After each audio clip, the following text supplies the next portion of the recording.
हरे कृष्णा कृष्णा कृष्णा हरे हरे हरे राम राम राम हरे हरे। হরে কৃষ্ণ। সকলকে স্বাগতম জানাচ্ছি এই বৈশাখ মাসের শুভেচ্ছা। আশা করি আপনারা সবাই নতুন বৎসরে নতুন বর্ষে আনন্দে আছেন। চারিদিকে খুব সুন্দর বৈশাখের একটা আবহাওয়া শুরু হয়ে গেছে। কখনো গরম লাগছে, কখনো আবার একটু ঝড় বাতাস বইছে, ঠান্ডা লাগছে। কাঁচা আমও গাছ থেকে আমের চাটনি, আমের টক, আমের ডাল, আম পান্না, এগুলো নিয়ে সবাই আনন্দেই আছেন। আশা করি ভগবানকে নিবেদন করেই গ্রহণ করছেন। তো আমরা আমাদের সেই মায়াপুর ধাম থেকে ফিরে এলাম আপনাদের সকলের কাছে, মায়াপুর টিভি স্টুডিও থেকে আপনাদের সকলের পছন্দের অনুষ্ঠান টক শো প্রশ্নোত্তর পর্ব আলোচনা নিয়ে। আজ রবিবার, আবারও আমরা সেই অপেক্ষা করে রয়েছিলাম কখন শুরু হবে টক শো। তো আজ আবার শুরু হচ্ছে টক শো। আমরা স্বাগতম জানাচ্ছি আমাদের স্টুডিওতে আজকে আমাদের এই টক শোর নিয়মিত এবং বিশেষ বক্তা পরম পূজনীয় শ্রীপাদ অতুল কৃষ্ণ প্রভুকে, যিনি সুদূর অস্ট্রেলিয়া মেলবোর্ন থেকে মায়াপুর গত কয়েক দশক ধরে অবস্থান করছেন এবং আমাদেরকে গৌর ভাষায় তিনি মহাপ্রভুর কথা, বৈশাখ মাসের মাহাত্ম্য আজকে আমাদের শোনাবেন। আমাদের এই টক শোতে আমরা স্বাগতম জানাচ্ছি আমাদের এই টক শোর বিশেষ অতিথি, যাকে আমরা অনেকবার পেয়েছি এবং যাকে আমরা প্রতিদিন অনলাইনে ইউটিউবে এই ইসকন বাংলায় আমরা শুনতে পারছি, মায়াপুর টিভি ইসকন বাংলাতে, যার সুন্দর কথা এবং সুন্দর মাহাত্ম্য কথা কাহিনী শ্রবণ করে আমরা বিমুগ্ধ হয়ে যাই।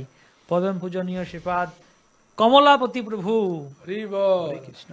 আর আমাদের এই টক শোর প্রাণ রূপে আমরা স্বাগতম জানাচ্ছি আমাদের পরম পূজনীয় পরম শ্রদ্ধেয় অতি প্রিয় শ্রী শ্রীমদ ভক্তি বিজয় ভাগবত স্বামী মহারাজ। কাঁচা আম কেমন লাগছে? দারুণ। আজকে কাঁচা আমেরই আলোচনা হবে। কাঁচা আমের আলোচনাটা অনেকটা কাঁচা আমের মতোই।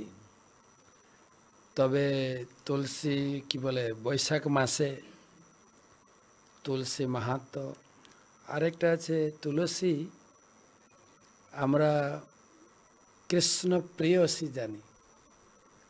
আমাদের সনাতন ধর্মে তুলসীর যে কি বলা যায় মাহাত্ম্য, তুলসী আমাদের জীবনের সঙ্গে কতটা অঙ্গাঙ্গি বাড়ে, ভক্তি জীবনে, জাগতিক জীবনে, যে দিক থেকেও বিচার করা হয় না কেন, ভগবান এই জগতের জন্য ভগবানের দেওয়া একটা আশীর্বাদ বা বর বলতে পারেন তুলসী দেবীর অবস্থান।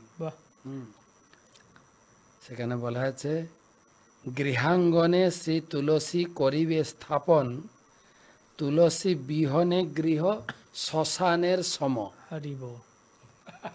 তুলসী নেই মানে বাড়িটা শ্মশান। তো সেই বিষয়ে বিশেষ করে এই বৈশাখ মাসে আলোচনার একটা বিশেষ সুযোগ, শোনার সুযোগ, আর এই শ্রবণ আর পঠনের মাধ্যমে তুলসীর সেবার সুযোগ। খুব সুন্দর কথা। তুলসীর মাহাত্ম্য আজকে আমরা শ্রবণ করব বৈশাখ মাসে তুলসীর সেবার মাহাত্ম্য। অত্যন্ত সুন্দর কথা। তো সর্বাগ্রে চলে আসি প্রথমেই, যে কি মাহাত্ম্য আছে তুলসীর। এখানে কচু গাছ আছে মহারাজ, আপনার পেছনে কচু গাছে জল দিলে সমস্যা কোথায়? আমরা কচু প্রথমে তুলসী মহারানীকে প্রণাম করে সবাই একসঙ্গে, তারপরে আমরা আলোচনায় প্রবেশ করি। ওম বৃন্দাবৈ তুলসী দেব্যৈ প্রিয়ায় কেশবাসচ বিষ্ণু ভক্তি প্রদে দেবী সত্যবত্যৈ নমো নমঃ। বিষ্ণু ভক্তি প্রদায়িনী বৃন্দা দেবী তুলসী মহারানী কি জয়। যে ভগবান কেশবের অত্যন্ত প্রিয় তুলসী মহারানী, ভগবান কেশবের অত্যন্ত প্রিয় তুলসী মহারানী। কিন্তু আমরা দেখি মহাপ্রভুর প্রিয় কচু গাছ, অচ্যুত শাক। তাহলে প্রশ্ন হচ্ছে, কেন তুলসী গাছের কি? না ভুল বললেন তো। মহাপ্রভুর প্রিয় কচু গাছ, তো এই তুলসী গাছ কোথায় পেয়েছেন? কচু গাছ, নিম গাছের নিচে মহাপ্রভুর জন্ম হয়েছে, তো নিম গাছে জল দেই আমরা। কিন্তু আমি পড়ে শোনাচ্ছি আপনাকে, আপনি তো আন্দাজে কথা বলছেন। মহাপ্রভু বলছেন, প্রভু বলে মই তুলসীরে না দেখিলে ভালো নাহি বাস যেন মৎস্য বিনে জলে। হরি বল। যবে চলে সংখ্যা নাম করিয়া গ্রহণ, তুলসী লইয়া অগ্রে চলে একজন। মহাপ্রভু যখন নাম করতে করতে যাবেন, আগে একজন তুলসী মাথায় নিয়ে চলবেন। আচ্ছা, সংখ্যা নাম লইতে যে স্থানে প্রভু বইসে, তথায় ঠয়েন তুলসী রে প্রভু পাশে। তুলসী ছাড়া মহাপ্রভু থাকছেন না, আপনি কি করে বলে দিলেন? কচু গাছ প্রিয়। আসলে উনি বললেন শেষ করি। তুলসীরে দেখেন লয়েন সংখ্যা নাম, এ ভক্তি যোগের তত্ত্ব কে বুঝিবে আন। হরি হরি বল। এবার বলেন। উনি আমাদেরকে মানে বাইরের লোক যেমন ভাবে প্রশ্ন করেন, তো উনি আপনার শ্রীমুখ থেকে যাতে আরো কিছু শুনতে চান, সেই জন্যে উনি এই প্রশ্নটা করার মাধ্যমে আপনার শ্রীমুখ থেকে অনেক কিছু জানতে পারলাম। আমিও তো খুব আনন্দ পেলাম। হ্যাঁ, তুলসী গাছে জল না দিয়ে নাকি বেগুন গাছে জল দিলে না, মহাপ্রভু মহারাজ, আমি পড়ছিলাম যে মহাপ্রভু যখন টোল থেকে ফিরে আসতেন, চৈতন্য ভাগবতে আছে, সচিমা তাকে বলতেন, হ্যাঁ, তখন বিষ্ণুপ্রিয়া দেবীর সঙ্গে অলরেডি বিয়ে হয়ে গেছে, তাহলে কত বড়। মা সচিমা বলতেন, বাবা আগে ওই কাপড়টা ছেড়ে নতুন বস্ত্র পরে তুমি তুলসী মহারানীকে জল দাও, জল দিয়ে পরিক্রমা করে তারপরে ওখানে যে ভগবান আছেন পূজা করে তারপরে এসে বসতেন, সচিমাকে দিতেন। হ্যাঁ, তাহলে প্রতিদিন সচিমা, হ্যাঁ, নিমাই যদিও আমরা জানি চৈতন্যবাবু স্বয়ং ভগবান, তাকে মাধ্যমে জগৎবাসীকে শিক্ষা দিচ্ছেন যে তুলসী মহারানীকে জল না দিয়ে কোনো কিছু গ্রহণ করা উচিত নয় তোমার। হ্যাঁ, এমনি আমরা গ্রামের মায়েরা দেখি যে স্নান করার সময় মারা তারা জল ঢেলে, কিছু মন্ত্র না জানলে হাতে তালি দিয়ে, হ্যাঁ, হাতের ডান দিকে 3-4 বার পরিক্রমা করে জল ঢেলে। হ্যাঁ, আমি দেখেছি মা প্রথমে স্নান করে 7টা-8টার দিকে স্নান করে ঘরে ঘুম থেকে ব্রহ্ম মুহূর্তে উঠে বার্ষিক কাজ সব করতেন, বাসন ধোয়া, কাপড় ধোয়া, ঘর ঝাড়ু দেওয়া, চৌকো দেওয়া, তারপর ঠিক 7টা, 7:30, 8টায় স্নান করতেন ভিজা কাপড়ে। এসে পুকুরের জল ঘটিত করে আনতেন, কি বিড়বিড় করে কিছু একটা মন্ত্র বলতেন। হ্যাঁ, ভিজা কাপড়ে পরিক্রমা করে প্রণাম করে তারপরে কিছু যদি গ্রহণ করা যায়। তুলসী সম্মান, তুলসী জল, তুলসী পরিক্রমা না করে আমি মাকে দেখিনি কোনোদিন খেতে কেউ বলছে। তাহলে মহারাজ আমরা এটাও বলতে পারি, যেহেতু মা এরকম তুলসী মহাদেবীর সেবা করতেন, সেই জন্য আপনার মতো একটা সুসন্তান পেয়েছেন। হ্যাঁ, তাই না? তুলসীর সেবা করলে একটা লাভ কিনা মহারাজ? অবশ্যই, এটা তো স্বীকার করি। তুলসী তো লেখা আছে, আমরা প্রতিদিন সকাল সন্ধ্যা তুলসী আরতি করি। যে তোমার শরণ লয় তারও বাঞ্ছা পূর্ণ হয়। যে যে বাঞ্ছা করবে, তুলসী মহারানীর সেই শক্তি আছে, তিনি দিতে। আমরা পড়ছি, যে তোমার শরণ লয় তারও বাঞ্ছা পূর্ণ হয়, কৃপা করি করতারে বৃন্দাবন। তবে তবে তবে একদম চিন্ময় বাঞ্ছা, মানে সত্যিকারের যে বাঞ্ছা, সেটা হচ্ছে আমাদের অন্তিমে ভগবত ধামে যেন বাস হয়। হ্যাঁ, হরি বাবা, তাই না? তারপরে কি আছেন, নয়ন হেরিব সদা যুগল যুগল রূপরাশি। তো এটাই মেন বাঞ্ছা। তবে হ্যাঁ, তুলসী সকলের সব ধরনের বাঞ্ছা পূর্ণ করে। আচ্ছা, এটা আপনি যেটা বলছেন সেটা তো সত্য। বাহ, সুন্দর কথা। মহারাজ তাহলে কি সকলেই জল দিতে পারে? যারা মনে করেন অনেক সময় মনে করে যে আমি অসুচি আছি বা আমি আমিষ খাই, খাই, তারাও কি দিতে পারে? দুটো বিচার আছে, যে অসুচির বলা হলো, এবারে আমিষ খাওয়াটা যে যার একটা রুচিকরের ব্যাপার, ঠিক আছে। তুলসী সেবার অধিকার সবার আছে। বাহ, খুব সুন্দর। তবে মায়েদের ক্ষেত্রে যে অসুচি ব্যবস্থাটা আছে, সেটা অনেকে মানেন, তুলসী স্পর্শ করেন না ওই 3-4 দিন। আচ্ছা। অনেকে আবার তুলসীকে এত ভালোবেসে ফেলেছেন, তুলসীকে সেবা না করেই হয়তো স্পর্শ করেন না, দূর থেকে পরিক্রমা করেন, মনে মনে জল অর্পণ করেন, মানে যা করার করেন। বাহ, খুব ভালো। তুলসী। বাহ, সুন্দর কথা। তুলসীর কথা আমরা শুনলাম। যাবো শ্রীপাদ অতুল কৃষ্ণ প্রভুর কাছে। যে আমরা তো দেখতে পাই যে মহারাজা বললেন কমলাপতি প্রভু বললেন যে ঠিক আছে, যে আগেও দেখেছেন যে গ্রামে মায়েরা, মা কাকি উনারা স্নান করে তুলসী পরিক্রমা, তুলসী জল না দিয়ে তারা আরেকটা, সন্ধ্যার সময় ঘরে আরতি হোক না হোক, কিন্তু তুলসী তলায় সন্ধ্যায় তুলসী তলায় প্রদীপ দেয়া হয়। তুলসী পাতলা প্রদীপ দেওয়া আছে, উলুধ্বনি, এক হাতে প্রদীপ, এক হাতে শঙ্খ, উলু সব একসঙ্গে, একাই মাল্টি কাজ করেন। আরতি, কখনো ঘন্টা, কখনো শঙ্খ, উলু সব একসঙ্গে, প্রদীপ আর অনেক সময় ধূপ, দুটো ইউজ করেন। বাহ। তো যেটা প্রভুর কাছে জিজ্ঞেস করছিলাম, যে আমরা তো দেখতে পাই যে বেশি করে বাংলায়, ভারতে বা এই বাংলায় বঙ্গে যারা আছেন, যারা ইসকনে যুক্ত হয়েছেন পরে বা কৃষ্ণ ভাবনামৃতে পরে যুক্ত হয়েছেন, আগে থেকেই দেখে আসছি যে মা কাকি ঠাকুমা ওনারা এসে তুলসী সেবা করতেন, পুজো করতেন, একটা কালচার ছিল। কিন্তু বিদেশ, আপনি যেরকম প্রথম এই পাশ্চাত্য থেকে, অস্ট্রেলিয়া থেকে যখন ভক্তিতে যুক্ত হলেন, প্রথম যখন দেখলেন যে এই ইসকনেরা সবাই তুলসী গাছের সেবা করছে, তো আপনার প্রথম ইমপ্রেশনটা কেমন ছিল যে তুলসী একটা গাছের পুজো করছে? চমৎকার, চমৎকার। প্রভুপাদ সব দিয়েছেন আমাদের। প্রভুপাদ ইসকন, প্রত্যেক ইসকন মন্দিরে পাশ্চাত্য দেশগুলিতে আবহাওয়া এই বঙ্গভূমির মতো না, একটু ঠান্ডা আছে, এবং সেখানে প্রভুপাদ বলেছেন গ্লাসে কুটির, সেখানে তুলসী হয় খুব সুন্দরভাবে, গ্লাসের ঘরে, হ্যাঁ, গ্লাসের ঘরে এবং গ্লাস হাউস ওনারা বলেন, এবং কাচের ঘর, সেখানে প্রচুর সুন্দর তুলসী হয়।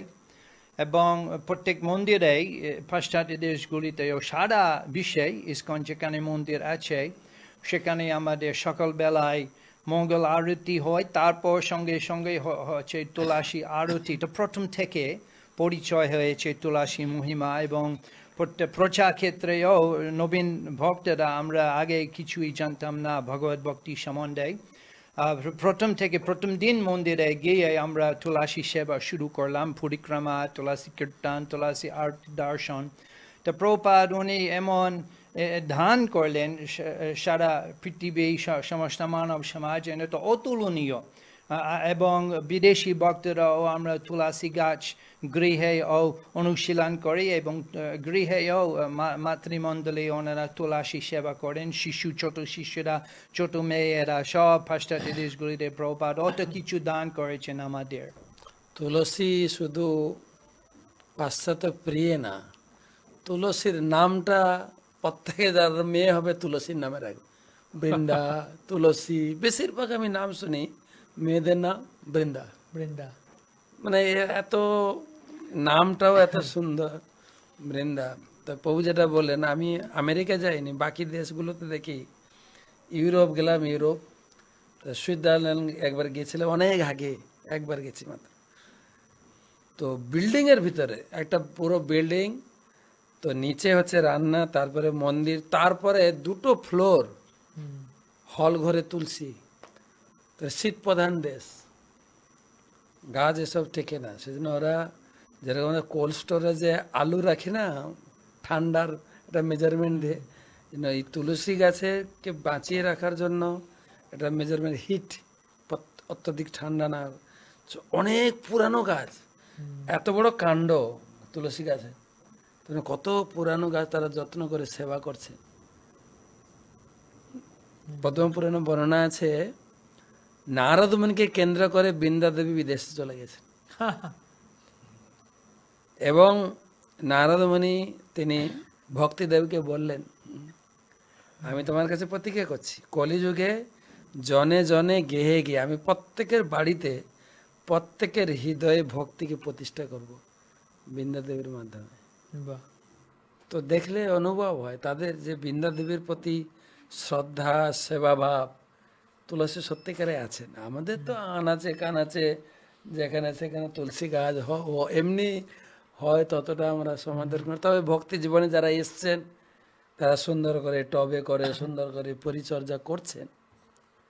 তো যেটা আমি পড়ে শুরু করছিলাম, মহাপ্রভু বলছেন তুলসীর কি বলেন না, যেখানে তুলসী নেই সেটা হচ্ছে শ্মশান। গৃহাঙ্গনে, অদ্বৈত আচার্য উপদেশ, গৃহাঙ্গনে তুলসীরে করিবে স্থাপন, তুলসী বিহনে গৃহ শ্মশানের সম। তো এখন তো বেশিরভাগ লোকের ফ্ল্যাট বাসা, ফ্ল্যাট, 1 BHK 2 BHK ফ্ল্যাট। কিন্তু তাও ভক্তরা ফ্ল্যাটের বাইরে যতটুকু বেলকনি আছে সেখানে সুন্দর করে তুলসী তারা পরিচর্যা করছেন, সকাল সন্ধ্যা তুলসী আরতি করছেন, তুলসী চয়ন করে ভগবানের চরণে নিবেদন করছেন। অপূর্ব অপূর্ব, বড় বড় শহরেও আমি দেখেছি। আর এমনি আমাদের বাংলার কালচার আছে, দেখি লোকে হিন্দু মানে তার ঘরে একটা তুলসী গাছ থাকে। যখন আমরা প্রচারে যাই আমরা বুঝতে পারি না এর বাড়িতে আমি গিয়ে বই বিক্রি করব কিনা, কিন্তু নজরটা থাকতো কি তুলসী গাছ আছে কি, তুলসী গাছ আছে মানে এ হচ্ছে হিন্দু ধর্মের লোক, এর বাড়িতে গিয়ে আমি কিছু প্রচার করতে পারি, কিছু ভিক্ষা করতে পারি, কিছু না কিছু করা যায়। তার মানে আমাদের যে সনাতন ধর্মের প্রতীক বলতে গেলে, হিন্দু ধর্মের প্রতীক মানে তুলসী, তুলসী, তুলসী থাকতেই হবে, তুলসী। সেটাই তুলসী যারা যারা এখনো ফ্ল্যাটে আছেন, এখন শুনেন বিশেষ করে বসন্তকালে বা অন্যান্য সময় কত লোক ফুলের টব কিনে নিয়ে এসে ঘর সাজায়, আর্নিকা বা ডালিয়া। তো সেই রকম এখন লোক তুলসী দিয়ে সাজাচ্ছে। এখন তুলসীও ছোট ছোট টবে এত সুন্দর তুলসী হচ্ছে, তা অপূর্ব, দেখতেও সুন্দর। আরেকটা হচ্ছে তুলসী একটা গাছ, বৃক্ষ রূপে তিনি জগতে ভগবানের সেবা বিধান করেছেন। গাছকে গাছের মতো যত্ন নিতে হবে। এমন না যে তুলসী ভগবানের ভক্ত, আমি ওতে অন্ন প্রসাদ দেব খেতে, গোড়ায় চরণামৃত ঢেলে দেব, ওরকম না। কিন্তু তুলসী তার গাছ রূপে তার যতটুকু যত্ন নেওয়া দরকার যত্ন নিলে। আর তুলসীর যত্ন নেওয়া মানে সাক্ষাৎ ভগবান বিরাজ করবেন। কারণ তুলসীর নাম হচ্ছে বৃন্দা। অনেকগুলো গাছ যদি হয়, সেখানে ধরো অনেকগুলো কচু গাছে হয়, কি হলো কচু গাছের জঙ্গল, কচু বন, ঠিক অনেকগুলো তুলসী গাছ থাকলে বৃন্দা, বৃন্দাবন, ভগবান বৃন্দাবনেই থাকেন। হরি হরি বল, বাহ, বৃন্দাবন ধাম কি জয়। তো তুলসী দেবীর সম্বন্ধে শাস্ত্রে কি বলা হয় যদি একটু শুনি, কি মাহাত্ম্য আছে, বিশেষ করে বৈশাখ মাসের সাথে কি কানেকশন আছে, যদি আমাদেরকে একটু শোনান প্রভু। হরে কৃষ্ণ। তার আবির্ভাব কি মাহাত্ম্য, কি কাহিনী আছে? আবির্ভাব তুলসী দেবী, এই যে তুলসী, হ্যাঁ, এর নামটা আমরা যখন প্রণাম মন্ত্র বললেন, মহারাজ বললেন প্রথম আমার প্রণাম মন্ত্র দিয়ে উচ্চারণ করো, ওং বৃন্দায় তুলসী দেব্যই প্রিয়াই কেশবসচ বিষ্ণু ভক্তি পদে দেবী সত্যবতী নমঃ নমঃ। বৃন্দা দেবীর একটা নাম সত্যবতী, বৃন্দা দেবী, তুলসী মানের একটা নাম বৃন্দা দেবী। কারণ বৃন্দা নামে একজন গোপী ছিলেন, সে কৃষ্ণ খুব প্রিয়া ছিলেন, হ্যাঁ। এবং রাধারানীর সঙ্গে যখন কৃষ্ণের মিলন হতো তখন বৃন্দা দেবী খুব সহযোগিতা করতেন।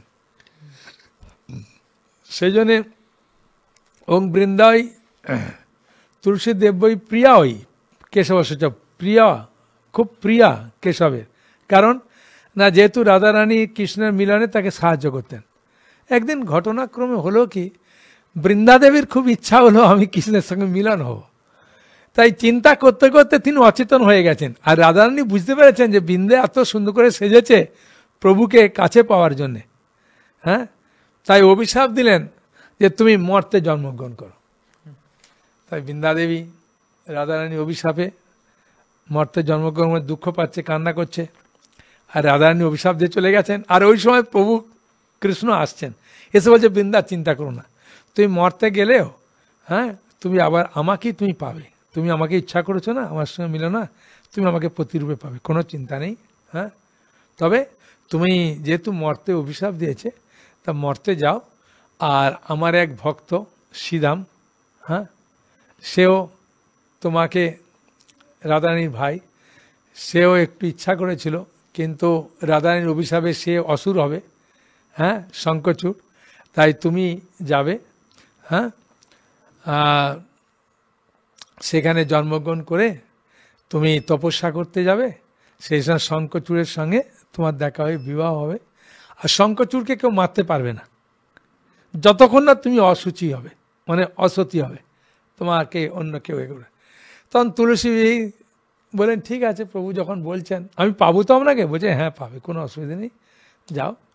শঙ্খচূড়ও, শ্রীরামের ইচ্ছা ছিল শঙ্খচূড় রূপে যাবে, সবার ইচ্ছা পূরণ করো আর কি।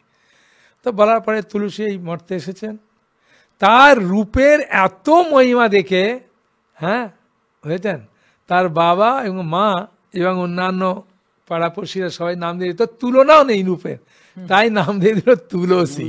বাহ, এই তুলসী বৃন্দা বলি, তুলসী বলি এই জন্য। তো এখন এই তুলসী শঙ্খচূড়ের বিয়ে হওয়ার পরে শঙ্খচূড় অত্যাচার কেউ থাকতে পারছে না, তখন শিবজি পর্যন্ত পাচ্ছে না। তখন ভগবান চিন্তা করলেন যে ওকে যতক্ষণ না সতীত্ব নষ্ট করব ততক্ষণ হবে না, তাই শঙ্খচূড়ের রূপ ধারণ করে গেলেন সতীত্ব নষ্ট করতে তুলসীর কাছে। আর তুলসীর সঙ্গ লাভ করে বলছেন সত্যি কথা বলো, তুমি আমার স্বামী নয়, কে বলো, নাহলে আমি অভিশাপ দিয়ে এক্ষুনি তোমাকে ভস্মীভূত করব। তখন ভগবান প্রকাশ হয়েছে, বলে প্রভু আপনার হৃদয়টা এইরকমভাবে শিলার মতো কঠোর কঠোর, তাই আমি অভিশাপ দিচ্ছি আপনি শিলা হয়ে যাবেন। তখন নারায়ণ বললেন ঠিক আছে আমি শিলা হব, ঠিক আছে, কিন্তু তুমি এই জগতে বৃক্ষরূপে জন্মগ্রহণ করবে, তোমাকে ছাড়া আমি এক মুহূর্তে থাকবো না, খেতে উঠতে বসতে তোমার আমি স্পর্শ চাই। হ্যাঁ, সেই জন্য তুলসী ওই জন্যে এত মাহাত্ম্য। হ্যাঁ, এবং এই শালগ্রাম হওয়ার এরও পেছনে খুব সুন্দর কাহিনী আছে, কেন শালগ্রাম হলেন। তা এখন আমাকে তুলসীর মাহাত্ম্য বলতে বলেছেন। হ্যাঁ, রিলেটেড অল্প একটু শালগ্রামের কথা বলে দিন অল্প একটু। শালগ্রাম শিলাটা তবু একটু মাহাত্ম্যটা আর একটুখানি বলে দিই। গর্গমুনি একদিন চন্দ্রনাথ সখীর কাছে গেছে, আর চন্দ্রনাথ সখীর কাছে গিয়ে গর্গমুনি বলছেন, চন্দ্রনাথ সখী তুমি কি কৃষ্ণ ভক্তির একদম চূড়ান্ত পর্যায়ে উঠতে চাও? বলে হ্যাঁ প্রভু, আমি চূড়ান্ত পর্যায়ে, আমি কৃষ্ণ ভক্তির একদম পূর্ণ লাভ করতে চাই। বলে তাহলে তুলসী দেবীর সেবা করো, ঠিক আছে। আর সেই সময় রাধারানী দেখছে গর্গমুনি চন্দ্রনাথ সখীর সঙ্গে কি একটা কথা বলছে, তা চলে যাওয়ার পরে এসে বলছে চন্দ্রনাথ সত্যি কথা বলো। গর্গমুনি কি বললেন আপনাকে? বললেন যে তুমি কি কৃষ্ণ ভক্তির একবারে সর্বশ্রেষ্ঠ হ্যাঁ শিখরে উঠতে চাও? আমি বললাম হ্যাঁ আমি উঠতে চাই। বলে তাহলে তুলসীর সেবা করো। তখন রাধারানী বলছেন তাহলে আমিও তো চাই প্রভুর সর্বোচ্চ শিখরে প্রভুকে ভালোবাসতে, তাহলে আমিও তুলসীর সেবা করি। সে তুলসীর মাহাত্ম্য শুধুমাত্র আমরা করি তা নয়, গোপীরা পর্যন্ত করে। একদিন নারদমুনি দেখছে লক্ষ্মী দেবী ওই তুলসী মঞ্জরি নিয়ে আর খুব সুন্দরভাবে হ্যাঁ সেবা করছে। তখন বলছেন নারদ তো খুব উৎসুক যে মা কি ব্যাপার? বলছে তুলসী সবসময় প্রভুর চরণে থাকে আর আমায় তো প্রভু বক্ষে রাখে, তার চরণে তুলসী রাখে, তুলসী কত না ভাগ্যবতী, তাই আমি ওই চরণ তুলসী মঞ্জুরি প্রভুর চরণে দিয়ে যদি আমাকে চরণে রাখে হৃদয়ে না রেখে তো আমি খুব আনন্দ পাবো, সেই জন্যে তুলসীর তা দেখুন তুলসীর কত মাহাত্ম্য, তাই না। আর এই যে শালগ্রাম শিলা এই কাহিনীটি মহারাজে জানেন। আমরা গণ্ডকীতে বেড়াতে গিয়েছিলাম নেপালে, তা গণ্ডকী নদীতে অনেক পাথর ছিল, সেই পাথরে একটা পাথরে পঙ্কজানি প্রভু বসেছিলেন আর চর হয়ে গেছে, একদিক দিয়ে স্রোত যাচ্ছে একদিকে মাঝে পুরায়, তা আমরা নিচে বসে শুনছিলাম। তা সেখানেতে কাহিনীটা যদিও বড়, একটু ছোট্ট করে বুঝতে পারবেন যে একদিন গঙ্গা আর লক্ষ্মী দেবী দুজনে আলোচনা করছেন যে আচ্ছা যেহেতু দুই সতীন, হ্যাঁ তা আচ্ছা আমাদের মধ্যে কে বড় সতী, আমি না তুমি? বলছে আমি বড় সতী না তুমি বড় সতী পরীক্ষা করবে কি? একমাত্র প্রভু বড় ভক্ত নারদ পরীক্ষা করতে পারে। তাই নারদকে জিজ্ঞাসা করছে, নারদ বলছেন মা আমি জানি না, তবে ওই জায়গায় একটা বেশ্যা আছে ও বড় সতী। আর লক্ষ্মী আর গঙ্গা প্রচণ্ড রেগে গেছে, রেগে গিয়ে প্রভুকে খেতে দেওয়ার সময় বলছেন প্রভু আমাকে বেশ্যাদের সঙ্গে তুলনা করে দিল আপনার ভক্ত নারদ, আপনাকে শাস্তি দিতেই হবে। আর প্রভু চুপচাপ আছে, 2 দিন 3 দিন 4 দিন খেতে দেয়া, বলে প্রভু নারদকে শাস্তি দিয়েছেন? বলছে না দেখছি। প্রভু নারদকে কি আপনি এত ভালোবাসেন? আমাদেরকে এরমভাবে তুলনা করলো, অমুক জায়গায় একটা বেশ্যা আছে তার সে বড় সতী বলে চলে গেল, আপনি কিচ্ছু বলবেন না? বলছেন যে তোমার ভক্ত বলেছে তো একটু বিচার করে আমায় দেখতে হবে। হ্যাঁ, তো বলছে ঠিক আছে প্রভু কবে দেখবেন? দেখবো দেখবো। কয়েকদিন বাদে লক্ষ্মী আর গঙ্গা কাছাকাছি বসে বলছেন প্রভু কালকের বিচার একদম চাই, নালে আমরা ছাড়বো না, কিন্তু আপনি ছেড়ে দিলে আমরা ছাড়বো না। বলে তাহলে আর কালকে রান্না করতে হবে না। তখন লক্ষ্মী বলছেন প্রভু আপনি কি বেস্তারাতে খাবেন নাকি? হ্যাঁ, কালকে রান্না করতে হবে না? বলছে দেখো জিজ্ঞাসা করতে গেলে কখন ফিরবো ঠিক নেই না, সেই জন্য রান্না করে কি হবে, খেতে হবে আর কি। তখন গঙ্গা বলছে প্রভু এমনি বলছে যাবে খেতে, মাথা খারাপ, ওর হাতে আমাদের হাতে এত রান্না না খেয়ে ওখানে যাবে না খেতে।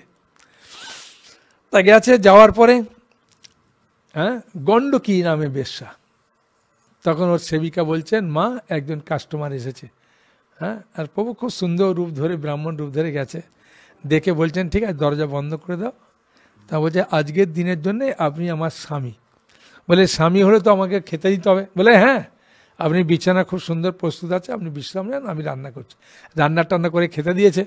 তখন প্রভু কি করলেন, সঙ্গে সঙ্গে এইখানটাতে চুল আছে তো প্রভুর, এইখানটা একটা ঘা করলেন ভেতরে, আর মাথা নিচু করে খাচ্ছে। ওই সময় টপ টপ করে পুঁজ পড়ছে আর পোকা পড়ছে, আর প্রভু কি করছে আমাকে তুলে ওগুলো পাশে রেখে দিচ্ছে। হ্যাঁ, বলছে প্রভু কি? আর বলছে আমার এখানে একটা ঘা ছিল, এত মানে পোকাগুলো করছে, ঝরিয়ে পড়ছে, কি করবো? একদম 4-5টা এরকম করে তুলছে। বলছে প্রভু আপনার থালায় যেটা থাকবে ওটাই আমার আহার, আপনি আমার স্বামীর উচ্ছিষ্ট আমি খেতে হবে, তা আপনি যদি সব ফেলে দেন তাহলে কি করে হবে? বলছে এগুলো দেখো, হ্যাঁ গণ্ডকী এগুলো খেতে পারবে না, দেখো কত পোকা পড়ছে হ্যাঁ। বলছে প্রভু একটা কাপড় দেবো? বলে একটা কাপড় চাপা দিয়েছে, আর চাপা দিয়ে তখন খেতে যাচ্ছে। তখন বলছে আমার কেমন একটা হচ্ছে। বলছে তাহলে প্রভু এখন একটু বিশ্রাম নেন। বলে হাত পাক দিয়ে শুয়েছে। বলছে এই গণ্ডকী তুমি আমার একটু পদসেবা করো, আমি একটু ঘুমাই। করতে করতে বলছে আমার বুকটা ধরপড় করছে, একটু জল খাও। আর জল খেতে খেতে মারা গেছে। তখন সেবিকাকে বলছে দেখো স্বামী মারা গেল, ওকে তো আমায় যেতে হবে, সতীদাহ প্রথা যেমন আছে, আমার সহমরণে যাব। তা কাঠ কেটেছে, কেটে প্রভুকে কোলে মাথা দিয়েছে, দিয়ে শুয়েছে। আর সেবিকাকে বলছে দেশায় জ্বালিয়ে দাও পূর্বে। আর গ্রাম থেকে একদম লোকারণ্য হয়ে গেছে, আর মেয়েরা ছেলেরা সবাই বলছে দেখো বেশ্যা তো বেশ্যা, একটা এমন একটা বেশ্যা যে আর কত ঢং দেখাবে। হ্যাঁ, এ তো সীমা নেই। আবার স্বামী একদিনের জন্য আসে, রোজগার করে, আবার বলছে একদিনের জন্য স্বামী সহমরণে যাব। দেখি আর জ্বালিয়ে দিয়েছি, দেখি ধাউ করে জ্বলছে, আর দেখে কিচ্ছু হচ্ছে না। তখন প্রভু নিজের রূপ ধারণ করলেন, কিন্তু কেউ দেখতে পেলেন না, গণ্ডকী দেখতে পেলেন। বললেন দেখো গণ্ডকী তুমি নদী হয়ে যাবে, আর আমি শালগ্রাম হয়ে, আমায় তো অভিশাপ দিয়েছে তুলসী শিলা হতে, আমি শালগ্রাম হয়ে তুমি যেমন কোলে নিয়েছো তোমার কোলে আমি গড়াগড়ি দেব। সেনে শালগ্রাম এর এত মাহাত্ম। আমাদের এটা শ্রীপাদ পঙ্কজারি প্রভু বলছিলেন যখন গিয়েছিলাম। সে তুলসীর সঙ্গে শালগ্রামের এইরকম এত সুন্দর যোগাযোগ আছে। শুধু কমলাপতি বাবু শুনছেন তাই না, ওই জায়গায় গিয়ে দামোদর কুণ্ডে দেখে এসছেন। না অপূর্ব যে কথাগুলো আলোচনা হচ্ছে, একটা তো শাস্ত্র পড়া, তারপরে আছে নিজের চোখে দেখা সেই সব স্থান, দামোদর কুণ্ড। বাহ, অভূতপূর্ব, অত্যন্ত সুন্দর। আমরা এই মাহাত্ম্যগুলো শ্রবণ করলাম তুলসী দেবী, গঙ্গা এবং গণ্ডকীর। প্রশ্ন ছিল কি লাভ হবে বৈশাখ মাসে বৃন্দা কৃপা হইলে বৃন্দাবন প্রাপ্তি। হরি বল। অভিরাম লীলামৃতে প্রেম সেবা প্রাপ্তি হয়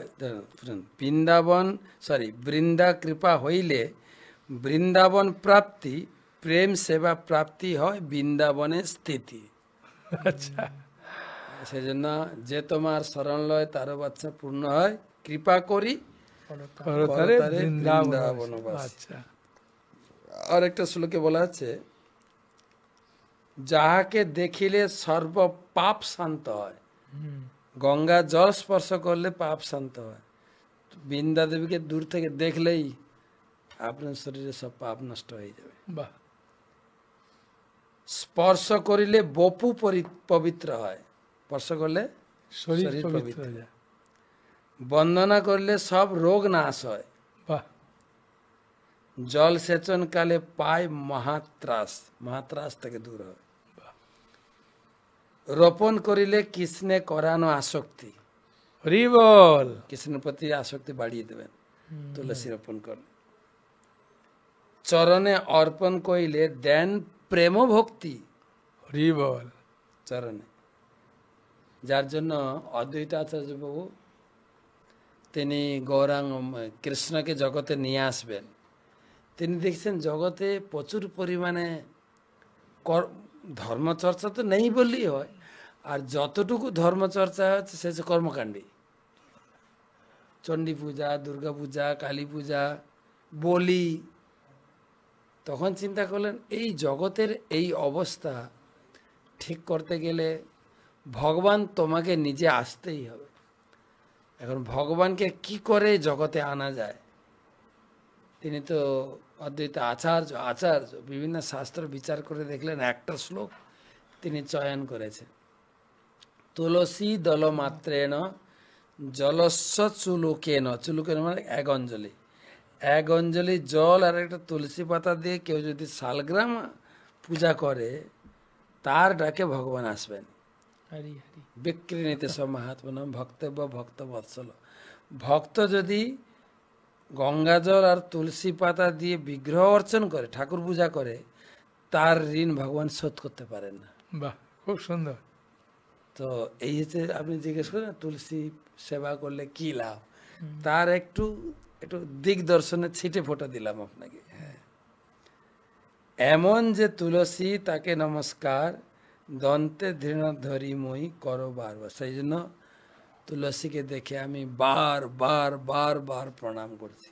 ভক্তিবিনোদ ঠাকুর বলেছেন, তুলসী দেখি জোড়ায় প্রাণ, জোড়ায় প্রাণ, মাধবত্ব শুনি জানি। তুলসী ভগবানের প্রেয়সী। তুলসী থাকলে, এবং যত আপনি ভজন সাধনের প্রক্রিয়া দেখবেন, নারদ মুনি বেদকে ভক্তিতত্ত্ব শিক্ষা দিলেন চৈতন্য চরিতামৃতে, যে এত বড় বেদও নারদ মুনির সংস্পর্শে বড় বৈষ্ণবে পরিণত হয়ে গেল, মহাভাগবত। লক্ষ্মীরা মহারাজ তখন মহাপ্রভু নারদ মুনি বললেন, বেদ তুমি ঘর বাড়িতে যা আছে সব বিলিয়ে দাও ব্রাহ্মণ বৈষ্ণবকে, এক বস্ত্র, তুমি এক বস্ত্র, তোমার স্ত্রী এক বস্ত্র পরে তুমি নদীর তীরে যাও, সেখানে কুটির নির্মাণ করবে এবং তুলসী বৃক্ষ রোপণ করে তুলসী সেবা আর নাম সেবা করবে। লক্ষ্য হীরাকেও হরিদাস ঠাকুর নির্দেশ দিলেন, নাম জপ করো, তুলসী রোপণ করে সেবা করো। তো মোটামুটি একটা বোঝা যাচ্ছে যে ভগবানকে পেতে গেলে মাঝখানে যেন একজন তুলসী রয়েছেন, যে আমার অ্যাপ্লিকেশন ভগবানের কাছে পৌঁছে দেবেন। তো ভক্তদের জন্য তো তুলসী অত্যন্ত প্রয়োজন, বা তুলসীর ভূমিকা অনেক। তুলসী দেবীকে শুনলাম এরকম যে ভগবানের সেক্রেটারি বলা হয়, ভগবানের লীলা। বৃন্দাবনে একটা জায়গা আছে বৃন্দাকুণ্ড, আপনার নন্দগাঁও থেকে 2 কিলোমিটার দূরে। সেখানে বলা হয়েছে ওটা হচ্ছে বৃন্দাদেবীর অফিস। কালকে প্রভু কি কাজ করবেন, রুটিন থাকে না, কালকে আমার এই অফিসে যেতে হবে, এই কাজ আছে। কালকে প্রভু কোন এলাকায় গোচারণে যাবেন, সেখানে কোন অসুর বধ হবে, অসুরটা কখন আসবে, কি অভিনয়, কার কি অভিনয় হবে, সব ট্রেনিং দেন। তারপরে গোপীদের সঙ্গে কোথায় মিলিত হবেন, সব নাটকের ডাইরেক্টর হচ্ছেন তুলসী দেবী। এবং বৃন্দাকুণ্ডের পাশে একটা কুণ্ড আছে, সেখানে নাটকের রিহার্সেল হতো, তারপরেই তো নাটকটা সুন্দর করে হতো। তো এই বৃন্দা দেবীর ভূমিকা অনেক অনেক বেশি, অনেক বেশি। বাহ। তো আরেকটা প্রশ্ন, মহারাজ, অনেক সময় আমরা দেখি যে যখন বিশেষ করে এই ধামে তো আছেই, অন্য জায়গাতে যেমন কিছুদিন ইয়েতে গেলাম আমি শান্তিপুর উৎসবের দিন, ওখানে গেছি, দাঁড়িয়ে আছে দেখি পাশে কোথায় ওখানে রাস্তায় তুলসী গাছ হয়ে গেছে। তো দেখি ভক্তরা যাচ্ছে, কেউ তো আর দেখছে না, এত মানে কোথায় মানে যেখানে সেখানে তুলসী গাছ হয়ে গেছে। তো সেখানে সবাই যাচ্ছে, শরীর লাগছে, ইয়ে লাগছে। তো এই সমস্ত পরিস্থিতি আমরা দেখলাম লেগে গেছে। ওই সমস্ত কি করা উচিত? দেখে তুলসী গাছ ভেঙেও পড়ে আছে। তো মানে যত্র তুলসী গাছ হয়ে যাচ্ছে না অটোমেটিক্যালি। ভারত ভূমি তো ধর্মের ভূমি। শান্তিপুর ধাম। মহাপ্রভু বলেছে ভারত ভূমিতে মনুষ্য জন্ম। এখন এখানে ওখানে দেখা যায়, কিন্তু আমরা সমাধান খুব একটা করতে পারি না। সেই জন্য তো বৃন্দার কদর এখন বিদেশে। তবে হ্যাঁ, শিল প্রভুপাদের প্রচারের ফলে বৃন্দা দেবীর সমাদর প্রত্যেকটি দেশে এবং দেখেন আমরা শরীরকে বিভিন্ন প্রকার সোনা দানা গয়না দিয়ে অলংকার করি, দেশ বিদেশের ভক্তরা তারা অত সুন্দর সুন্দর তুলসী মালা পড়ছেন। সেজন্য শাস্ত্র বলেছে তুলসীরও হার না পরে যে ছাড় জমালয়ে বাস্তা, তারে যমরাজা ধরে লয়ে যায় নরকে চুভাই থায়। তুলসীর সমাদর অনেক অনেক প্রকারে বর্ধিত হয়েছে। ভক্তরা শুধু তুলসী মালা পড়ছে না, মোটা মোটা মালা করে পড়ছে, মোটামুটি তুলসীর পাতার মতো করে, তুলসীর পাতা বিভিন্ন রং তুলসীকে সাজিয়ে পড়ছে, তুলসীর আংটি পড়ছে, তুলসীর দুল পড়ছে। মানে যে কোনো উপায়ে তুলসী আমার সারা গায়ে থাকতে হবে। ব্রজের মোহিনী বরা হয় বৃন্দাবতী, শ্রীমতী রাধার সঙ্গে সতত বসতি। বৃন্দা কৃপা হইলে হয় বৃন্দাবন প্রাপ্তি, প্রেম সেবা প্রাপ্তি হয় সখী সঙ্গে স্থিতি। বৃন্দা দেবীর কৃপা হলে আছে না, এই নিবেদন ধর সখীর অনুগত কর, সেবা অধিকার দিয়ে কর নিজ দাসী। শ্রীমতী রাধারানীর সঙ্গে বাস করারও তিনি সার্টিফিকেট দিতে পারেন, এত বড় ওনার দায়িত্ব তবে জগতের প্রতি। তবে মহারাজ আমরা দেখেছি এই তুলসী মহারানীর মাহাত্ম্য জানি কি না জানি, হ্যাঁ, বা কি হবে জানি না, কিন্তু প্রতিটা হিন্দু ঘরে তুলসী আছে। আর বেশিরভাগে মানুষ ঘর থেকে বেরোবার সময় ঘরের ডান দিকেও একটা তুলসী মঞ্চ করে, কারণ শাস্ত্রে বলছেন কেউ যদি তুলসী দেখে ঘর থেকে বাইরে যাবে তার সমস্ত অমঙ্গল দূর হয়ে যায়। হ্যাঁ, তুলসীকে প্রণাম করে স্পর্শ করে করে তারপরে তুলসীর যদি কেউ যে জল দেওয়ার পরে ওই জলটা নিয়ে যদি মাথা অনেক সময় দেখবেন এরকম করে দিয়ে দেয়, মাটি দিয়ে দেয়, ওই সমস্ত তীর্থের ফল পেয়ে যায়। আর শ্রীপাদ জনিদাসবাবু বলছিলেন যে তুলসীকে উপরে জল দেওয়া, অনেকে উপরে জল দেয় না, একটা ভক্ত জল দিচ্ছিলেন, তাকে গিয়ে জনিদাসবাবু বললেন তোমার মন কি স্থির হয়েছে, তুমি যে অভিষেক করছো তুলসীকে? হ্যাঁ, তুলসীর জল সাধারণত গোড়ায় দেওয়া উচিত। আমি দেখলাম বা খুব ভালো। হ্যাঁ, আরেকজন আমাকে প্রশ্ন করেছিলেন, প্রভু আমার তুলসী গাছে অনেক পোকা হচ্ছে, কি করব? আমি তো গ্যামাক্সিন বা অন্য কোনো পাউডার দিলে তো তুলসী নষ্ট হয়ে যাবে। সেখানে তুলসীকে বাঁচানোর একটা সহজ উপায় আছে কি, যদি নিম পাতাকে ভালো করে, অনেকগুলো নিম পাতাকে ভালো করে জলে ফোটালেন, ফোটানোর পরে জলটা পুরো ঠান্ডা হয়ে গেল, ঠান্ডা হওয়ার পরে ওই জলটা আপনি উবরে নিচে দিয়ে মানে যাতে সব জায়গায় পাতায় লাগে, এরকম করলে সমস্ত জীবাণুগুলো নষ্ট হয়ে যায়। তুলসীর একটা ভালো পরিচর্যা, মাঝে মাঝে 10 দিন 15 দিন অন্তর যদি তুলসীকে মানে নিম পাতাকে ভালো করে সিদ্ধ করে তার জলটাকে ঠান্ডা করে একদম পুরা জল ছেঁকে নিয়ে সুন্দর জলটা, ঠান্ডা জলটা যদি দেয় যে খুব ভালো। শিব ঠাকুর বলছেন পার্বতীকে, তুলসী বন যথায় বিদ্যমান রয়, রোগ শোক তাপত্রয় তথা নাহি হয়। শিব ঠাকুর বলছেন কৈলাসে বসে, যেখানে তুলসী বন থাকবে সেখানে রোগ ব্যাধি হ্যাঁ থাকবে। তুলসী দেবীর গাছের হাওয়া মহারাজ প্রচুর লাভ করে। হাওয়া মানে আমি শুনেছি তুলসী প্রচুর পরিমাণে অক্সিজেন সাপ্লাই দেয়। আচ্ছা, কারো বাড়ির চারপাশে যে তুলসী গাছ থাকে তার যে ওই যে কি রোগ বলে, হাওয়া কমে গেলে যে শ্বাসকষ্ট, শ্বাসকষ্টটা তাদের হবে না। আচ্ছা, বিশেষ করে এই যে আপনার লকডাউন গেল, হাঁপানি হাঁপানি শ্বাসকষ্ট, এই যে লকডাউন গেল, অনেকে অক্সিজেন স্যাচুরেশন আপ ডাউন করেছে। যাদের বাড়ির চারপাশে প্রচুর পরিমাণ তুলসী গাছ, এটা হয় তুলসী। প্রথম সেই জন্য শুনলাম। এখানে বলছে, শিব ঠাকুর বলছেন, শিব ঠাকুর বলছেন, আমি তুলসীর কিছু মহিমা বলছি, তুমি মন দিয়ে শোনো। তুলসী বন যথায় বিদ্যমান রয়, রোগ শোক তাপত্রয় তথা নাই হয়। তুলসী সুগন্ধ যদি প্রবেশে নাসায়, অমঙ্গল গ্রহগণ পলাইয়া যায়। হরি বল। শরীরে অনেক সময় অনেক গ্রহ দোষা লেগে যায় না, এই তুলসী, এই জন্য ভক্তি রসামৃত সিন্ধুতে রূপ গোস্বামী 64 অঙ্গ বর্ণনার সময় তুলসীর, যে ভগবানের চরণে তুলসী অর্পণ করা, এটা একটা 64 অঙ্গের একটা। আরেকটা হচ্ছে ভগবানের চরণে অর্পিত তুলসীর ঘ্রাণ গ্রহণ করা, গ্রাম সেবন করা। আমি করি, যখন পূজারি হাতে তুলসী দেয় একটু দোলে, তারপরে গ্রহণ করে। বলছেন যদি কাউকে সাপে কামড় দেয়, আবার রাত্রে সাপের কথা বলছি, অসুবিধা নেই তো? আমার মা বলতো রাত্রে সাপ বলবে না, দড়ি বলবে, দড়ি।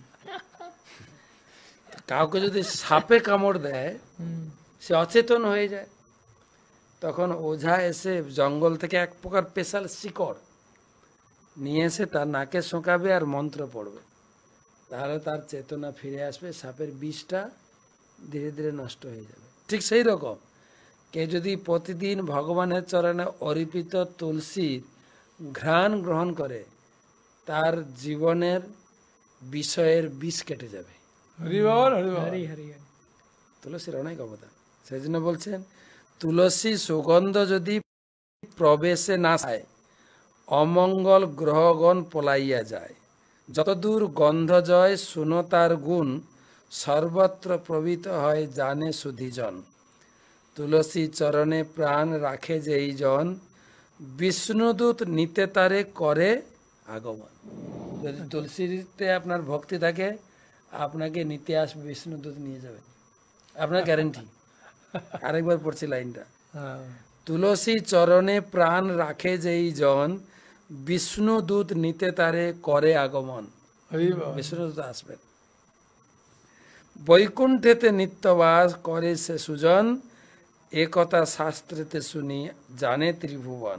শিব বলছেন কৃষ্ণ চরণে তুলসী অর্পেন যে জন, সে হেন জনেতে কৃষ্ণ অনুরক্ত হন।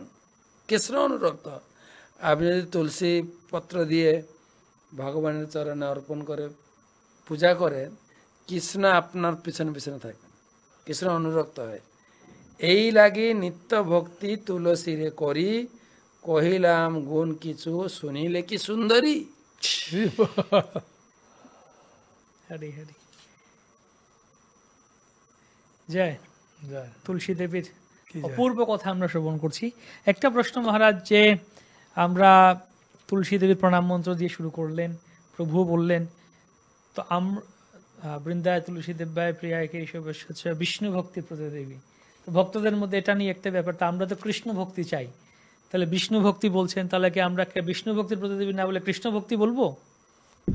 অনেকে এটাকেও বলতে শোনা যায় বৃন্দা তুলসী আরতির সময়, যে কৃষ্ণ ভক্তির প্রতিদেবী সত্যপ্রদায়ী নামা। তো কোনটা বলা উচিত, বিষ্ণু ভক্তির প্রতিদেবী না কৃষ্ণ ভক্তির প্রতিদেবী? প্রভু যদি বলেন। অতুল কৃষ্ণ প্রভু।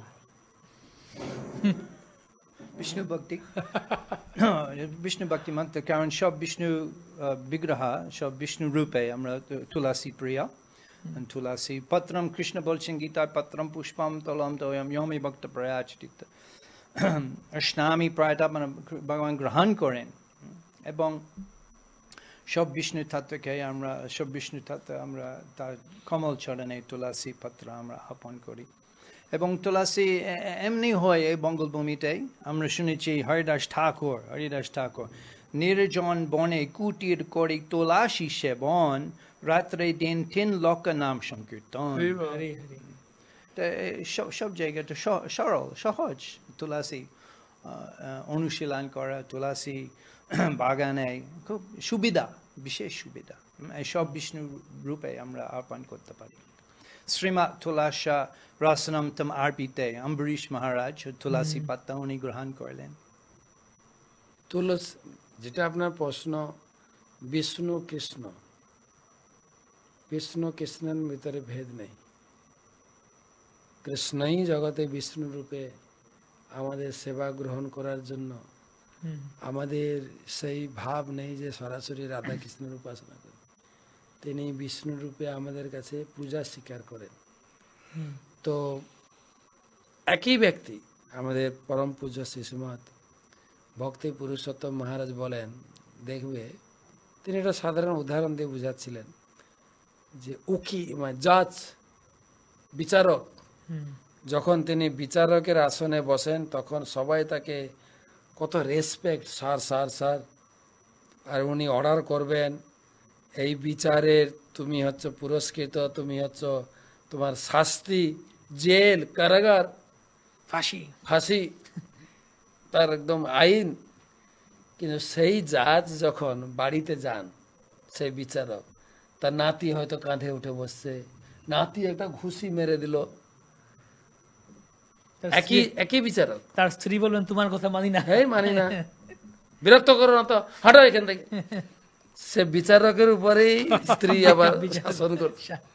অর্থাৎ বোঝানো হচ্ছে ঘরে তিনি সেটা মাধুর্য রসের মতো ঘরে একটু নিজের পারিবারিক, আর যখন বিচারকের আসনে বসছেন তখন তার ডিউটি। তো বিষ্ণু হচ্ছেন ডিউটি বিচারকের আসনে, আর কৃষ্ণ হচ্ছেন ঘরের লোক। এখন তুমি সেই ব্যক্তির সঙ্গে দেখা করতে গিয়ে অফিসে দেখা করবে না ঘরে দেখা করবে? ঘরে দেখা করলে তার আন্তরিকতাটা বেশি, আর অফিসে অফিসিয়ালি। সেই জন্য কৃষ্ণ বিষ্ণুর ভিতরে ভেদ নেই। হ্যাঁ, কৃষ্ণ হচ্ছেন ঘরে, বিষ্ণু হচ্ছেন অফিসার। তো সেই জন্য কৃষ্ণ তার একটা বিশেষ গুণ হচ্ছে ভক্ত পরিবেষ্টিত, সবসময় ভক্ত সঙ্গে। এবং এটাও বলা হয়েছে চৈতন্য চরিতামৃতে যে গোপীরা যদি মান করি কর এ ভৎসন, বেদস্তুতে হইতে হরে মোর মন। যখন বৃন্দাবনে গোপীরা আমার উপরে রাগ করে কি গালাগালি করতো, আর আমার এত ভালো লাগতো না, ব্রাহ্মণ এত মন্ত্র দিয়ে যখন মন্দিরে পূজা করে তাও ভালো লাগতো না।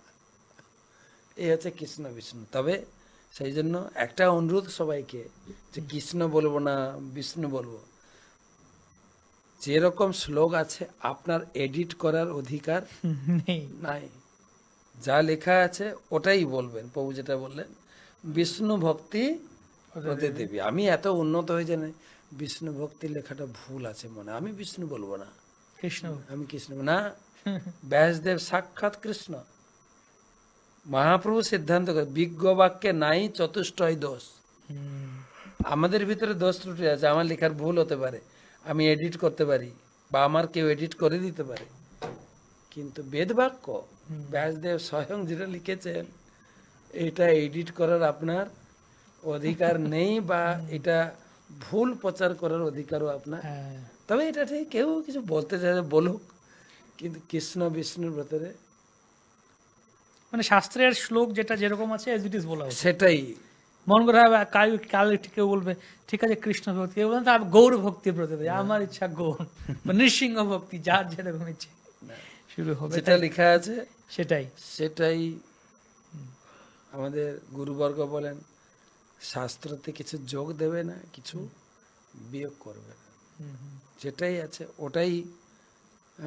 বিজ্ঞ বাক্যে বিশেষ করে ব্যাসদেব, তিনি হচ্ছেন সাক্ষাৎ কৃষ্ণ, তিনি ব্যাস রূপে এসে রচনা করেছেন, তার রচনার ভিতরে একটুকুও ভুল নেই। যেন সারম ভট্টাচার্য কিছু শ্লোকের কারেকশন করতে চাইছিলেন, স্বমুক্তি পদে দায় ভাগ। সারম ভট্টাচার্য কয়েকদিন ভক্তি পথে এসে বলছে না এটা মুক্তি পথে হবে না, এটা হবে ভক্তি পথে। মহাপ্রভু বলছেন না গো, দুটোর অর্থ কিন্তু একই, কিন্তু যা লেখা আছে সেটাই বলো, সেটাই বলতে হবে। বাহ, সুন্দর কথা আমরা শুনলাম। আরেকটা প্রশ্ন মহারাজ, যে বৃন্দা দেবী ভক্তি প্রদায়িনী বলি আমরা, আবার কেউ বলে ভক্তি দেবী। তো ভক্তি দেবী আর তুলসী দেবী কি একই না? না না না না না না, এটা ভুল ধারণা।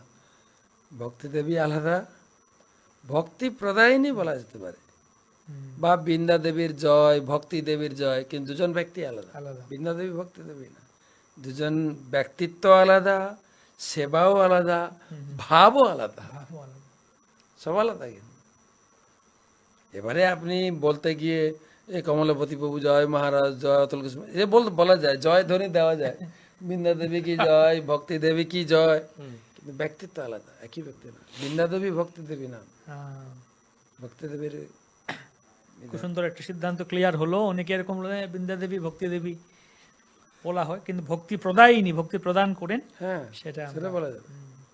তো এ তুলসী মহারানী বিশেষ করে বৈশাখ মাসে যদি কেউ তুলসী মহারানীকে ঘুম থেকে উঠে একটা প্রদীপ দিল, কি একটা ধূপ দিল, একটু জল দিল, পরিক্রমা করলো, হ্যাঁ, তুলসী মহারানীকে জলের ধারা দিল, তুলসী মহারানীর কোনো কারণে যদি সেবা করে, বিভিন্ন কারণে সেবা করতে পারে তুলসী মহারানী, সে একটা ফল পাবে।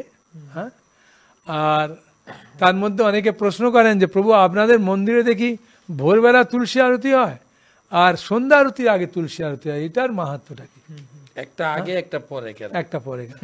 তো মহারাজ এই সম্বন্ধে আপনি আবার দুই সময় ভগবানের দেখি আবার পর্দা বন্ধ হয়। না, পর্দা বন্ধটা তুলসী মহারানীকে রেখে তো আরতি করা যায়, আমরা তো দেখেছি। ওটা তো ভোগ লাগায় বা পূজা ড্রেস করে বলে বন্ধ করে দেয়, ওটা কোনো এ নয়। সন্ধ্যা আরতির সময় ভোগ লাগায় আর সকালে তো মঙ্গল আরতি পরে ড্রেস করবে, সেই জন্য বন্ধ করে, সেটা এরকম নয় যে ভগবানের কাছে তুলসী মহারানী এ নয়। তবে ভগবানের কাছে আমরা যখন তুলসী পূজা করি তো তুলসীকেও দেখাই, তাই না? তবে সাধারণত কি হয়, সন্ধ্যা আগে, হ্যাঁ, এই পূজা করতে হয়। যখন আমরা মঙ্গল আরতি করি তখন রাত্রির মতো থাকে, তো সেখানে হওয়ার পরে যখন ভোর হয়ে যায় তখন আমরা করি, আর ওর সন্ধ্যা হওয়ার আগে আমরা তুলসী আরতি করি, মানে সন্ধ্যার পরে তুলসী আরতিটা না। মানে এটাই কি নিয়ম নাকি? হতে পারে, কিন্তু আরেকটা মেন নিয়ম আছে, আমাদের সময়টাকে ব্যবহার করে, যে দিকে সন্ধ্যার সময় ভোগ লাগে সেই সময়টা আমরা আরতিটা সেরে নিই। আচ্ছা আচ্ছা, ভেতরে ভোগ হচ্ছে, বাইরে আরতি হয়ে যাচ্ছে, দেখি টাইম ম্যাচ হয়ে যাচ্ছে, টাইমটা ব্যবহার হয়ে যাচ্ছে। আর সকালে ভেতরে ড্রেসিং হচ্ছে, তখন বাইরে তুলসী আরতি শুরু হয়ে যায়। প্রভুপাদ এই স্ট্যান্ডার্ড স্থাপন করলেন, প্রভুপাদ তুলসী পূজা ইস্কন মন্দিরে ওই সময়। আর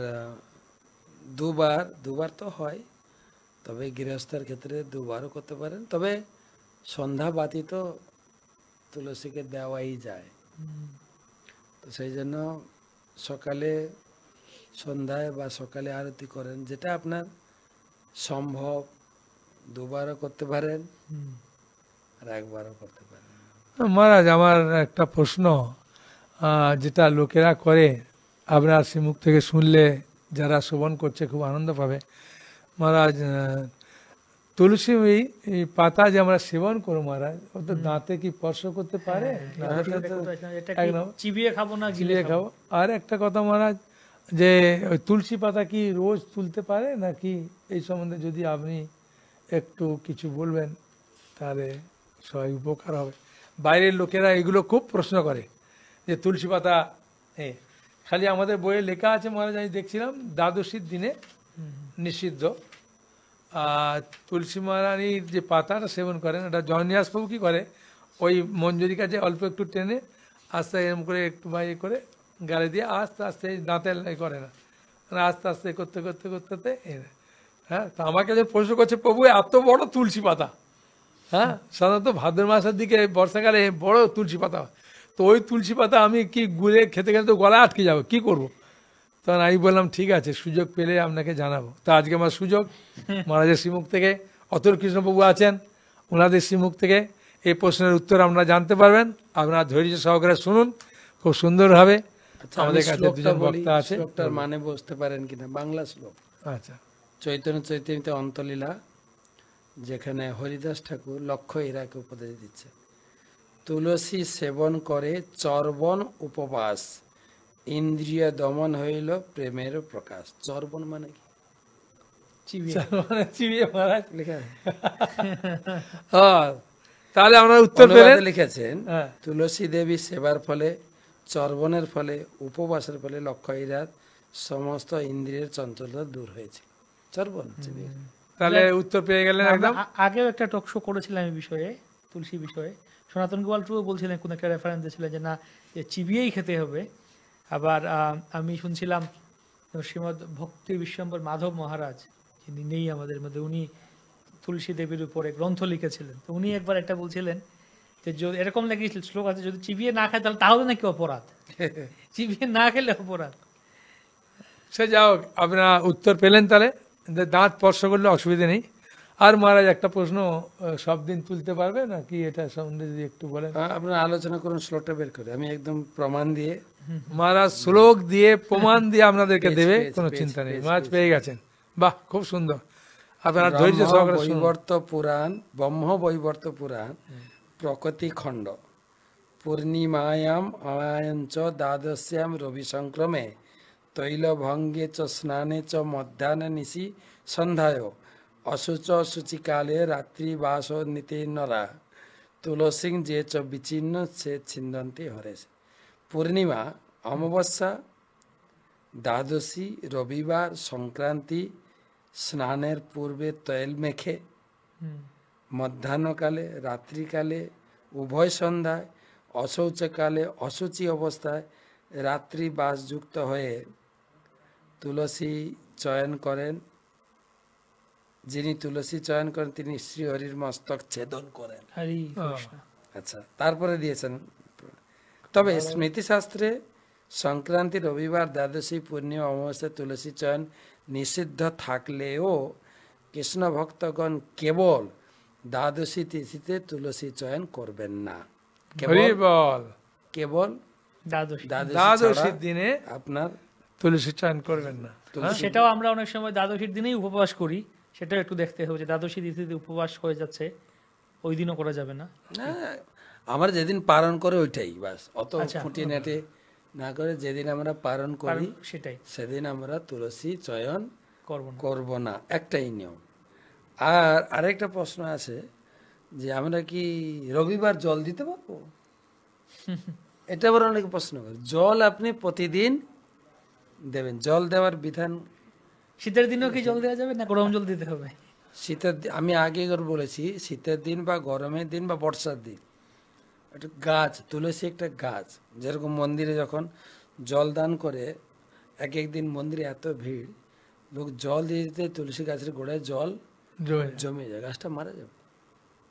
সেই জন্য বিধান হচ্ছে, যেহেতু নিয়ম আছে তুলসী, আপনি এক বিন্দু একবার জল দেন না, আপনিও 3 বার জল ঢালবেন, উনি 100 লোক 3 বার করে জল ঢালতে ঢালতে। তো সেই জন্য গাছের যত্ন নেওয়ার জন্য প্লাস ভক্তির নিয়ম মেনে রাখার জন্য দুটোকে ব্যালেন্স করে জল দেবে, তাহলে হবে। সুন্দর, বাহ, সুন্দর কথা। তবে গাছে রাত্রে জল দেয় না, গাছে সূর্যোদয়ের আগে দিতে পারেন, তারপরে সূর্যোদয় থেকে সূর্যাস্ত পর্যন্ত অবশ্যই দেবেন। তবে রাত্রে গাছে জল দেওয়া নিষেধ, গাছের পাতা তোলা নিষেধ।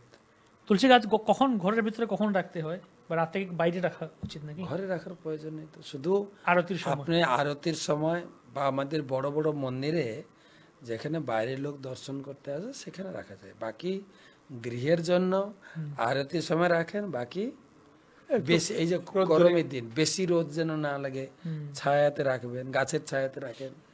তারপরে শীতের দিনে রোদ্রে রাখলেন। বারে বারে একটাই কথা বলছি, গাছের যত্ন নেওয়ার জন্য যা দরকার আমরা এখানে বাইরে রাখি, বিদেশে ওরা ঘরের ভিতরে রাখে। কেন? বাইরে প্রচন্ড ঠান্ডা, ভিতরে লাইট জ্বালিয়ে একটা হিট মেজারমেন্ট করে তারা ওখান থেকে বের করে না। তো সেই জন্য এটাকে নিয়ম, ঘরে রাখবো না বাইরে রাখবো, ওর নিয়ম না। গাছের যত্নের জন্য প্রচুর রোদ হয়েছে এই গরমের দিনে, রোদে রাখবেন না। রোদে রাখলেও অন্য গাছের ছায়াতে রাখুন। তারপরে সে কি বলে, সকালবেলা আপনি আরতি করার পরে বাইরে দিয়ে দেন। সকালবেলা যে সূর্য উঠবে তার শালক সংশ্লেষ প্রক্রিয়া গাছটা ধীরে ধীরে বড় হবে, এটাই। বাহ, অনেক অনেক কথা শুনলাম আমরা। আজকে আমরা শেষ পর্যায়ে চলে এলাম আমাদের আজকের পর্বের। এত তাড়াতাড়ি টাইম হয়ে গেল? তাড়াতাড়ি শেষ হয়ে গেল সময়। আমি তো অনেক কথা বলবো বলে এসেছিলাম। মহারাজ একটা তাহলে লাস্ট প্রশ্ন করি।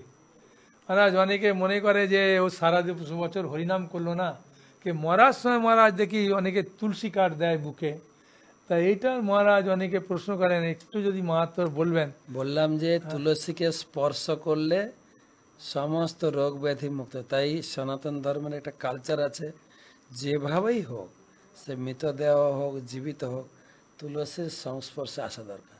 বাহ, খুব সুন্দর লাগলো। তাহলে তোমার তাহলে দিতে পারো মহারাজ। যেরকম যেরকম আপনার আপনার কথা বলছিলেন যে জন্মাষ্টমী বলেছেন, তুলসী ছাড়া ভগবান এক মুহূর্ত থাকেন না। এমনকি যখন আপনি অর্চন করবেন, ভগবানের গা থেকে কাপড় সরিয়ে দেবেন, মালা সরিয়ে দেবেন, তারপরে ছোট কাপড় পরে ভগবানকে স্নান করাবেন, তারপরে আপনি ভগবানকে শৃঙ্গার করবেন, কাপড় পরাবেন, ভগবানকে সাজাবেন, মালা পরাবেন, গয়না পরাবেন। জন্মাষ্টমী বলছেন প্রথম হচ্ছে তুলসী চড়াবেন। এমনকি কাপড় পরানোর আগেও প্রথমে তুলসী। তুলসী ছাড়া ভগবান এক মুহূর্ত থাকে না, পালিয়ে যাবেন। তুলসী তুলসীর মহারাজ এত মাহাত্ম। হ্যাঁ, তুলসী আপনাকে আগে চড়াতে। এমনকি বলা হচ্ছে রাত্রে যখন ভগবানকে শয়ন দেবেন, সারাদিন আপনি যেভাবে শৃঙ্গার করেছেন, মালা খুলে দেবেন, ভগবানের হাতের বাঁশিটা নামিয়ে দেবেন, চূড়া খুলে দেবেন, চরণ থেকে পুষ্পগুলো সরিয়ে দেবেন, তুলসী সরাবেন না। ইনকে যদি তুলসী সরেও যায়, আরেকটা তুলসী দেবেন, দিয়ে দেবেন, বা ওই তুলসীটা ঘুরিয়ে রেখে দেন, নাহলে ভগবান ঘরে থাকবেন না। হ্যাঁ।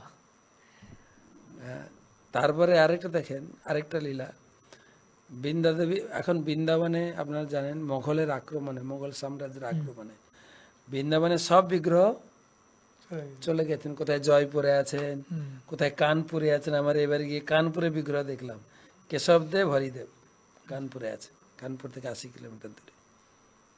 তো তারপরে জয়পুরে ম্যাক্সিমাম বিগ্রহ, তারপরে গোবর্ধনধারী গোপাল চলে গেছে, নাথর দ্বারে, বিভিন্ন জায়গায় চলে গেছে।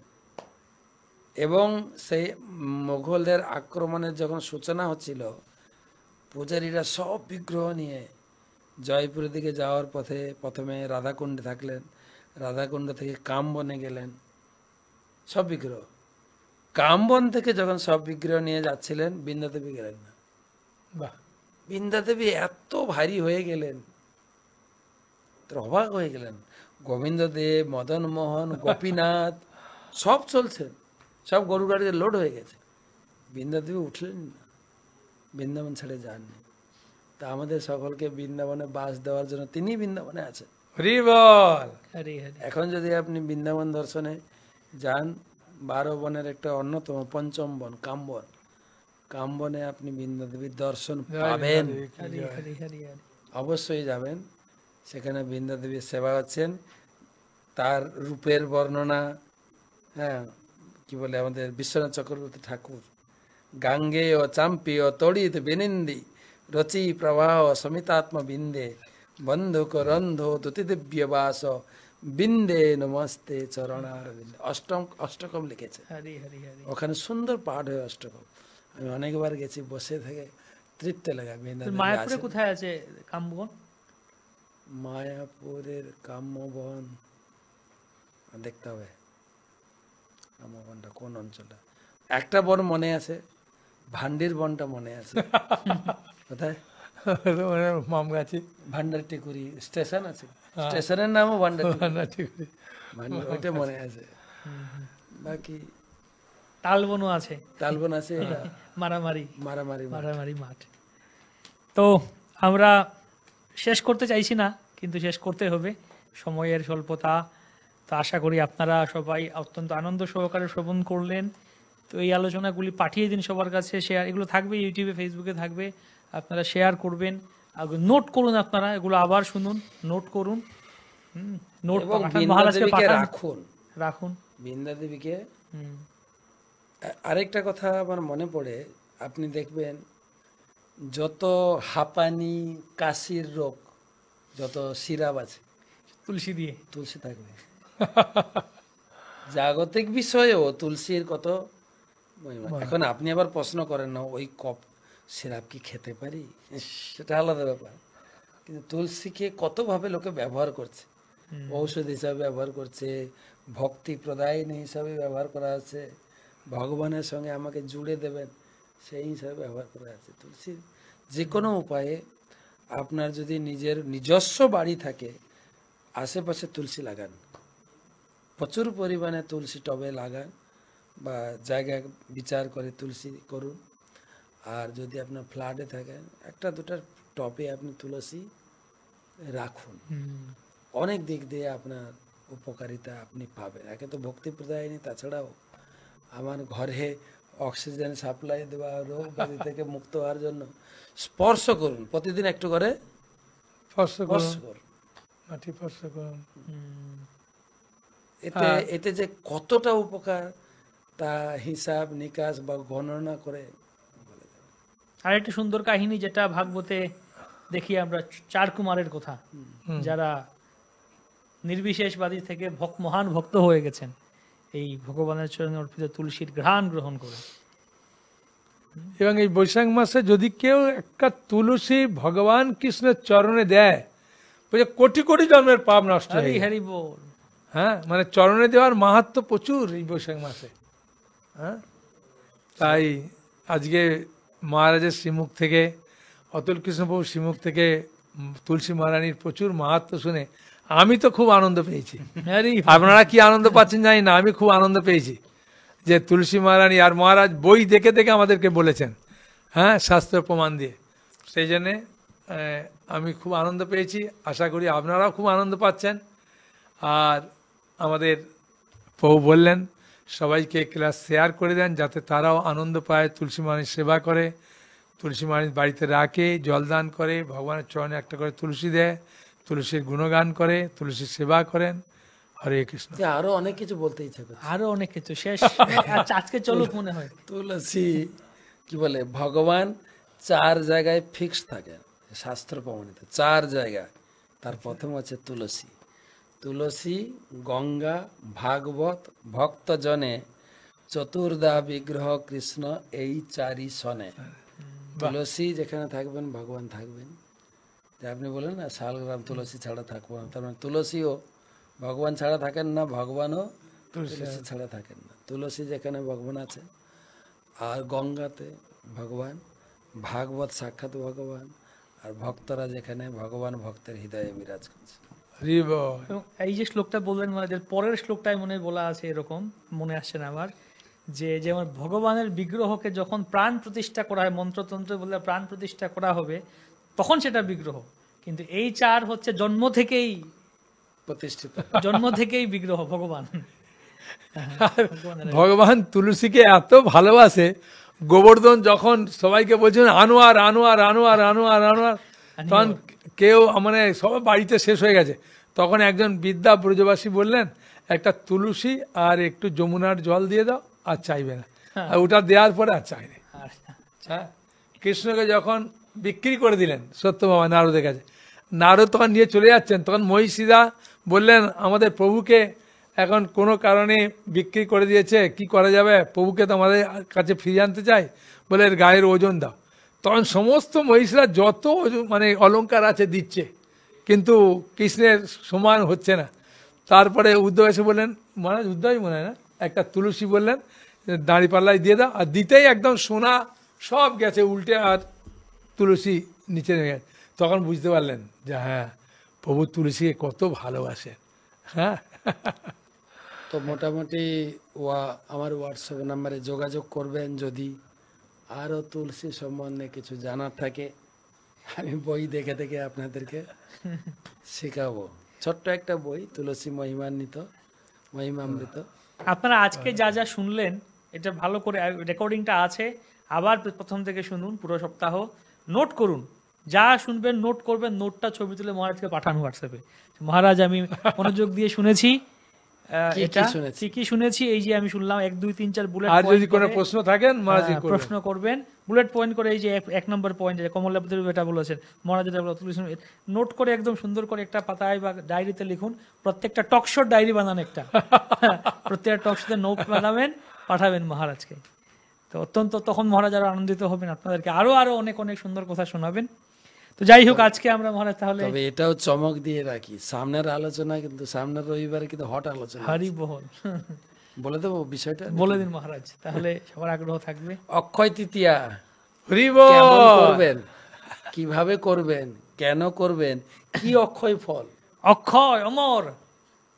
তো সামনের রবিবারে এখন থেকে বসে থাকেন, এবং যদি কিছু প্রশ্ন থাকে অক্ষয় তৃতীয়া সম্বন্ধে আপনি রেডি থাকেন। কিন্তু সামনের রবিবারের আলোচনা, হট আলোচনা আসছে অক্ষয় তৃতীয়া। অক্ষয় তৃতীয়ার বার বেলা কি করবেন, অক্ষয় তৃতীয়াতে কি কি করলে অক্ষয় ফল থাকবে।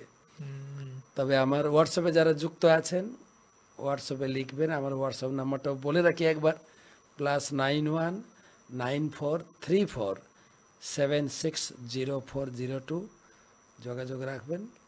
তো কিছু প্রশ্ন থাকলেও পাঠাবেন। হরি বল, গৌর প্রেমানন্দে, হরি হরি বল। তো সবাই ভালো থাকুন, যে যেখানে আছেন সুস্থ থাকুন, ভজন কুশলে আনন্দে থাকুন, তুলসী সেবায় থাকুন। হরে কৃষ্ণ কৃষ্ণ কৃষ্ণ হরে হরে, হরে রাম রাম রাম।